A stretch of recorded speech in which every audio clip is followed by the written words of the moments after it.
sekali, di mana dalam rangka Jumenengan ini ada acara seminar ini, Bapak-bapak, Ibu-ibu bersedia untuk hadir. Bapak-bapak dan Ibu sekalian, mungkin dari 2 hari seminar ini saya akan memberikan tambahan sedikit yang mungkin untuk bisa melengkapi supaya Bapak Ibu punya pemahaman yang lebih utuh masalah filosofi maupun pembangunan di Jogja. Bapak-bapak dan Ibu sekalian, jadi memang program pembangunan di Jogja ini dasarnya Hamemayu Hayuning Bawono. Ya, kehidupan di duniawi ini gitu. Kalau kewajiban saya sebagai sultan itu 3, Hamemayu Hayuning Bawono, Sangkan Paraning Dumadi, dan yang ketiga Manunggaling Kawula Gusti. Bukan tugasnya gubernur, tapi tugas saya, kewajiban saya gitu. Nah, di dalam konteks ini makanya pembangunan di Jogja dasarnya Hamemayu Hayuning Bawono. Tapi dalam tulisan, dalam naskah-naskah Jawa, apa yang dimaksud Hamemayu Hayuning Bawono? Tidak ada rumusannya yang bisa dipahami secara utuh. Biarpun di buku Sultan Agungan Sastra Gending kalimat Hamemayu Hayuning Bawono itu ada. Ya. Saya pribadi mencoba menerjemahkan.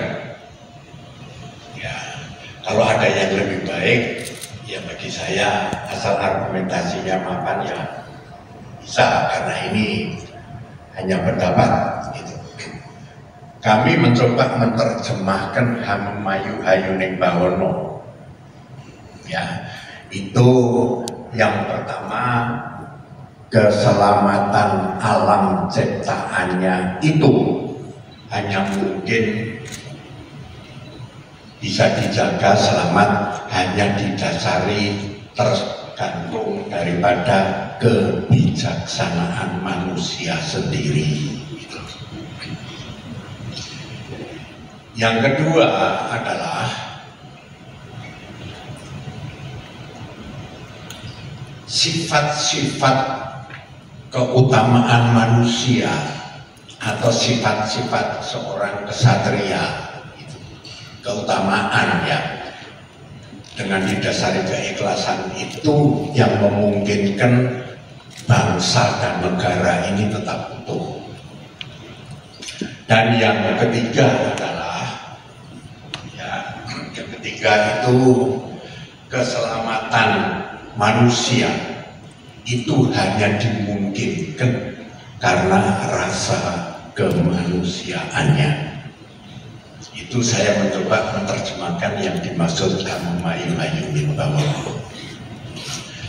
Makanya dalam perjalanan bagi saya seminar 2 hari ini akan melengkapi penerjemahan aspek mikronya itu di dalam konteks Hamemayu Hayuning Bawono, di mana dalam konteks Hamemayu Hayuning Bawono itu sebagai filosofi kehidupan masyarakat dan pembangunan di Jogja ini coba untuk bisa diakui oleh UNICEF. Ya. Karena pengalaman saya melihat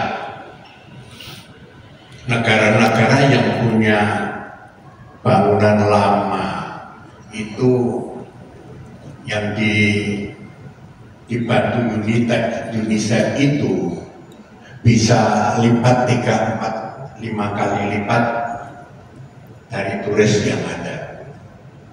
baik yang ada di Edinburgh, di Rusia, di Jepang, dan di tempat-tempat lain. Ya, jadi kami mencoba. Ternyata UNICEF itu memberikan bantuan, ya, untuk bukan untuk merenovasi dan sebagainya, tidak, tapi untuk pengakuan itu semua hanya berupa artefak. Kalau dari Jogja yang kita daftarkan ke UNICEF itu filosofinya, ya, karena saya punya kekhawatiran kabupaten kota itu pemilihan, dan untuk IMB itu ada di kabupaten kota. Jadi saya takut nanti kota Jogja ini dibangun karena pemahaman wali kota dan bupati tidak paham itu, sehingga nilai filosofi itu bertentangan dengan kondisi fisik. Perubahan yang drastis akan terjadi di kawasan dari Tugu sampai Panggung Kerapian. Tidak bisa dikontrol, ya, karena tingkat 1 tidak punya kewenangan untuk itu. Karena rakyat itu ada di kabupaten dan kota, sehingga wewenang untuk membangun itu di kabupaten kota, bukan di provinsi dengan otonomi daerah.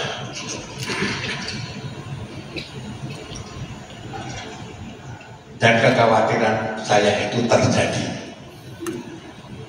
Apa yang terjadi di kota Jogja? Nah, itu terjadi gitu.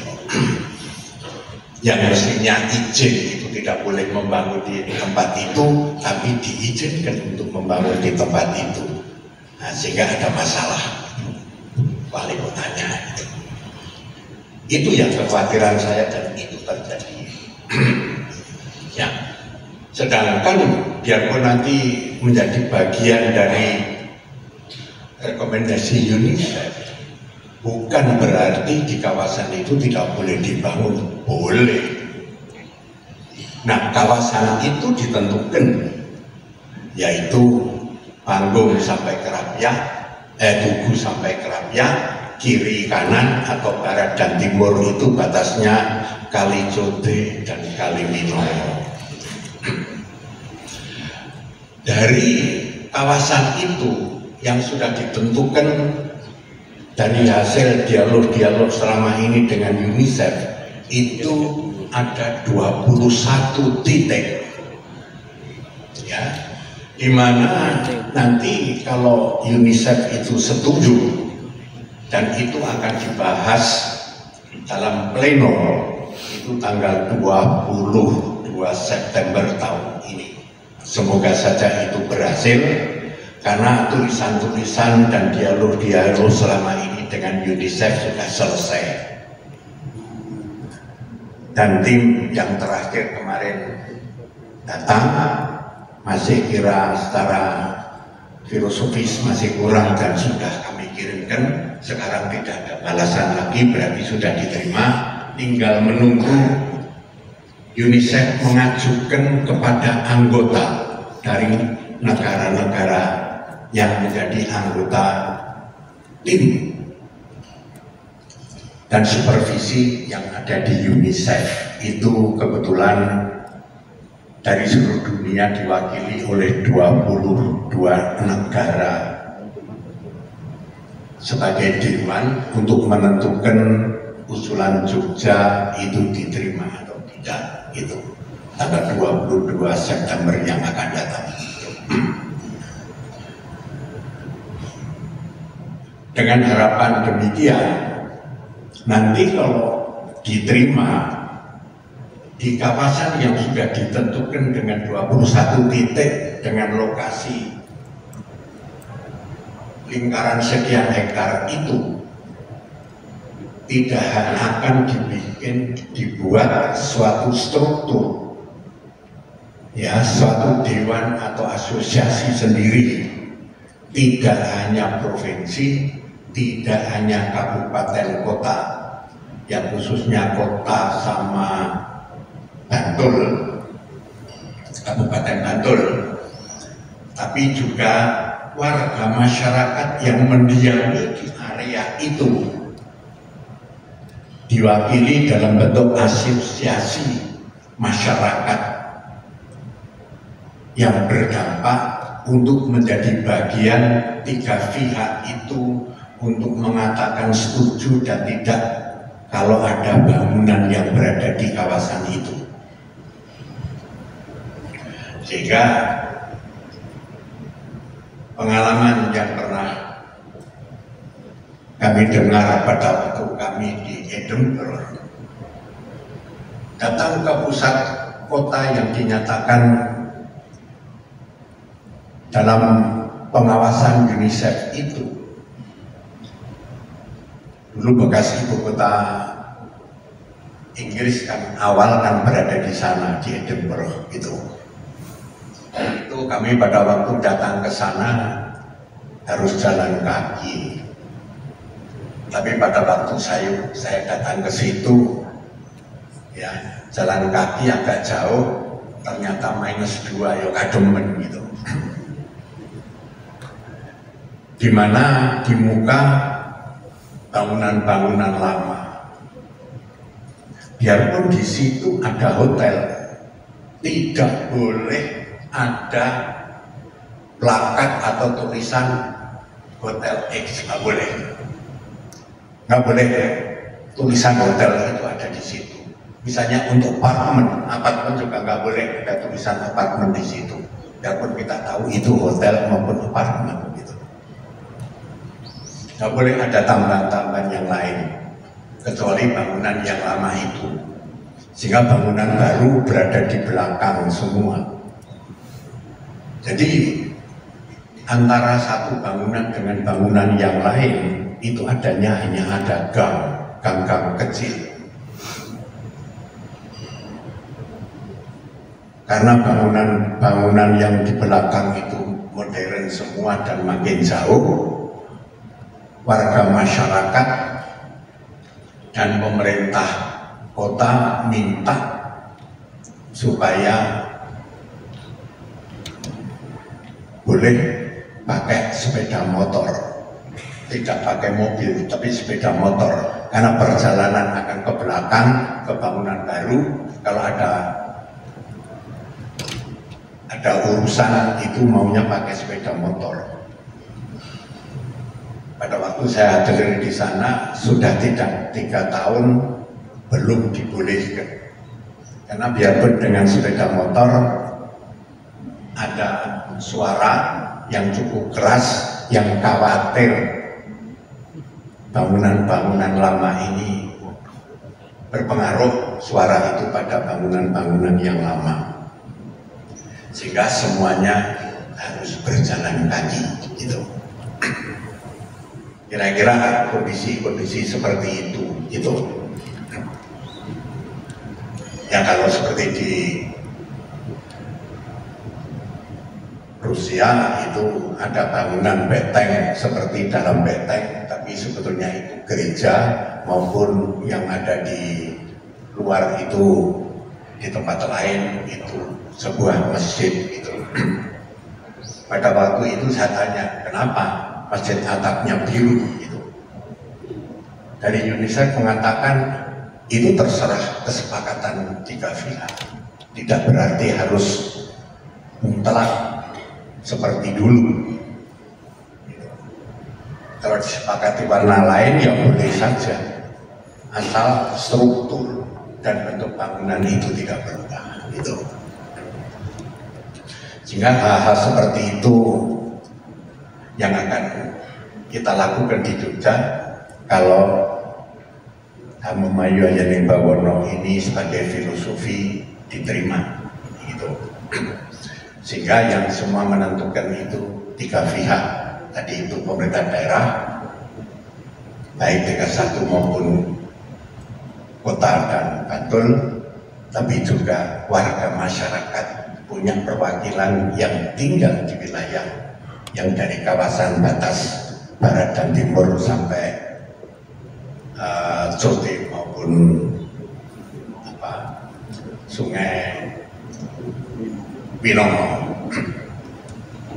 Ya, kami belum bicara masalah flora fauna dan sebagainya, sehingga dengan sekarang seminar ini bicara flora dan fauna dan sebagainya ini bagaimanapun akan memperkaya pada tindak lanjut sekiranya nanti tanggal 22 September itu memang bisa diterima, sehingga kami pun kalau itu akan terbentuk, kami mencoba ya akan membuat pusat studi Jawa gitu, yang sekarang bangunan sedang direnovasi dengan harapan kami optimis bahwa filosofi ini akan diterima. Yang paling penting pada waktu kami sudah dialog 3 kali dan tim datang ke sini itu bagi mereka agak sulit merumuskan yang dimaksud Hamayu Yuning Bawono.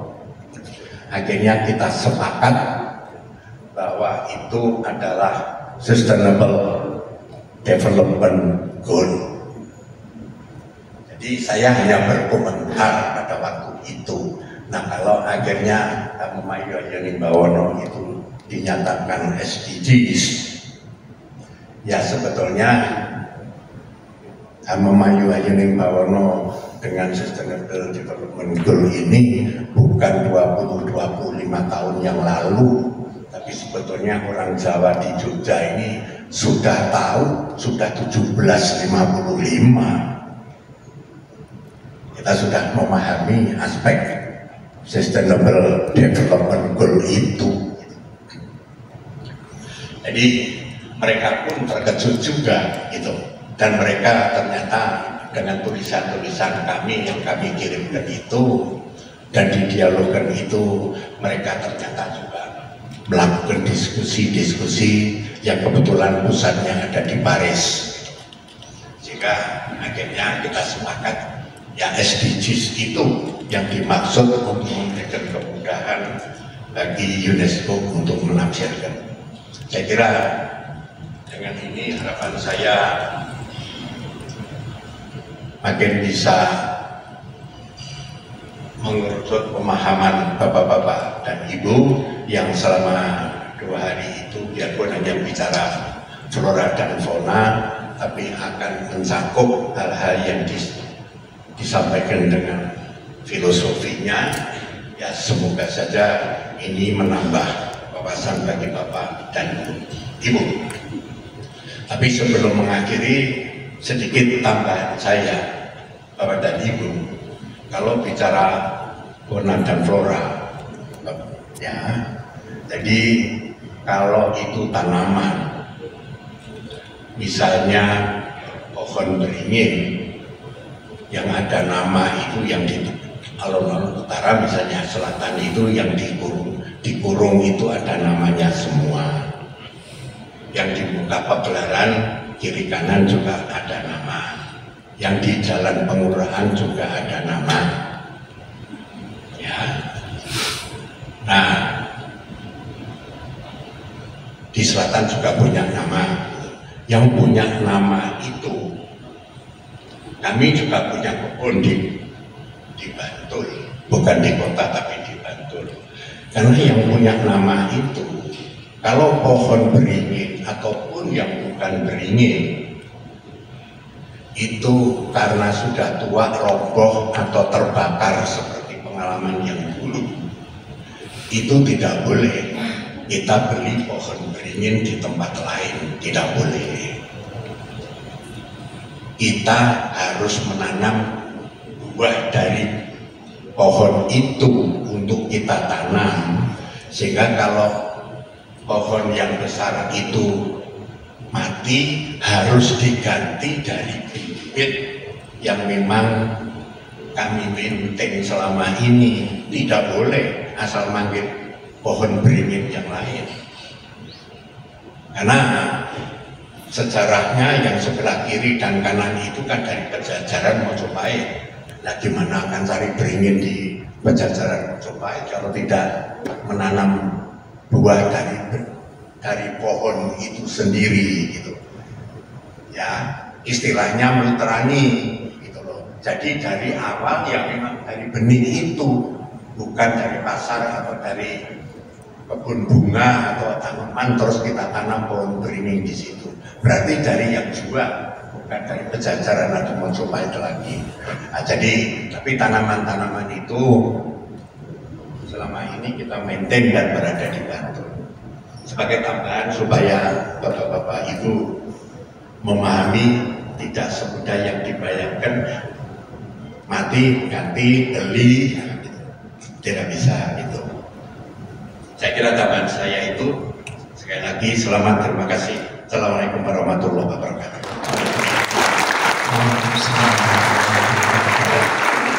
Atau sembah nuwun Gersodalam Sri Sultan Hamengkubuwono ke-10 atas pesan dan juga harapan yang telah disampaikan dalam kesempatan yang sangat istimewa ini.